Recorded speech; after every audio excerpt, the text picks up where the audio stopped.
Some pretty chunky axle material right there, eh? These are E90 M3 axle tubes, and they're going to be welded to Ford Explorer solid CV axle material. Got this beast.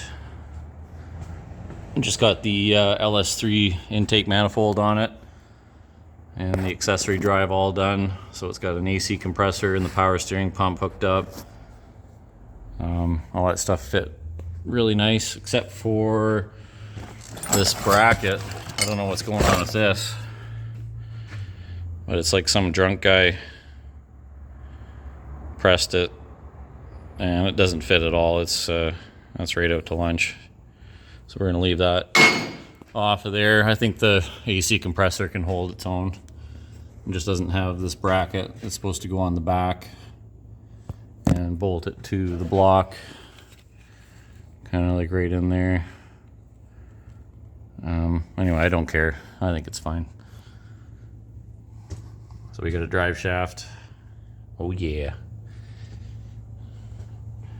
Oh, this is kind of cool here. So these drive shafts come from Ford Mustangs and Explorers, and they're extendable, so you can set the length that you need and then just put a couple tack welds on there and silicone it shut,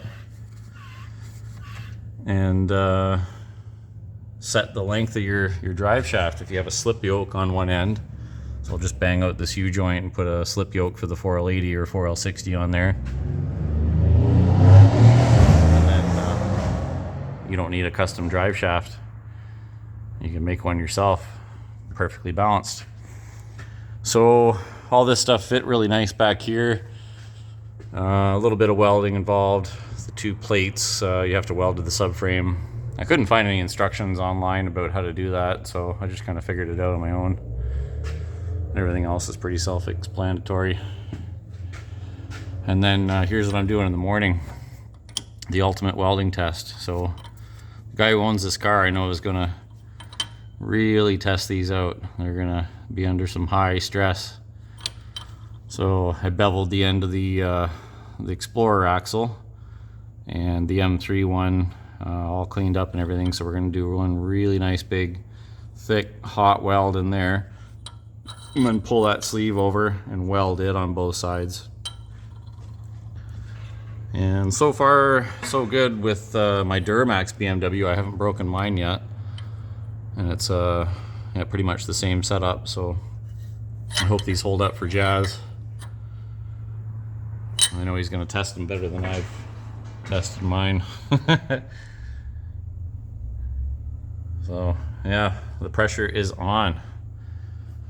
I'm going to make sure those are good and strong. We pretty much replaced every powertrain component in this with America.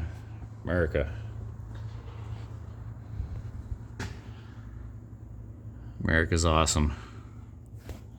Make good quality stuff, not like some other places in the world. Although I still buy things from them. Not happy about it. I'm kind of shamed. But it's so cheap, it's hard to resist. Pretty much everything that comes from Mopac is made there. Sucks. I wish more things were made in Canada and the USA, so we can keep our money here, but you know, that's the way she goes. Use Posy oil, don't forget.